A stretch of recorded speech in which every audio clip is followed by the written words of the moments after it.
Pneumonia అంటే ఏంటి? First pneumonia అంటే మీకు లంగ్ పెరెన్కైమా ఏదైతే లంగ్ టిష్యూ ఉంటుందో దానికి ఇన్ఫెక్షన్ రావడం. ఆ ఇన్ఫెక్షన్ అనేది బ్యాక్టీరియా వల్ల రావచ్చు, టీబీ వల్ల రావచ్చు, ఫంగర్ వల్ల రావచ్చు, పారాసైట్స్ వల్ల రావచ్చు. ఏ విధంగా వచ్చినా కూడా దాన్ని న్యూమోనియా అని అంటాం. సో ఈ న్యూమోనియాలో డిఫరెంట్ టైప్స్ ఉన్నాయి. సో ఆ టైప్ని బట్టి మనకి అవుట్కమ్ ఉంటుంది.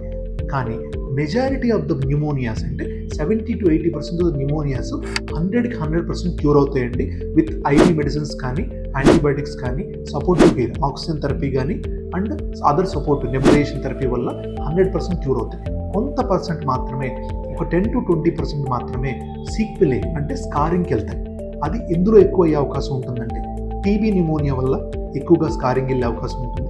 వేరే ఇమ్యూనో కాంప్రమైజ్డ్ పేషెంట్ 60 years కన్నా ఎక్కువ ఉన్నారు, అదర్ రిస్క్ ఫ్యాక్టర్స్ ఎక్కువ ఉన్నాయి బాడీలో, హార్ట్ డిసీజ్ కానీ కిడ్నీ డిసీజ్ ఉంది, వాళ్ళకి న్యూమోనియా కాంప్లికేషన్స్ వచ్చే అవకాశం ఎక్కువ. అలాంటి వాళ్ళల్లో మాత్రమే న్యూమోనియా అనేది స్కారింగ్ కానీ క్యావిటీ ఫార్మేషన్కి వెళ్ళే అవకాశం ఉంటుంది. అదర్వైజ్ న్యూమోనియా అనేది 100కి 100% క్యూరబుల్ అయ్యి మీరు మళ్ళీ నార్మల్ లంగ్స్లోకి వచ్చేస్తారు.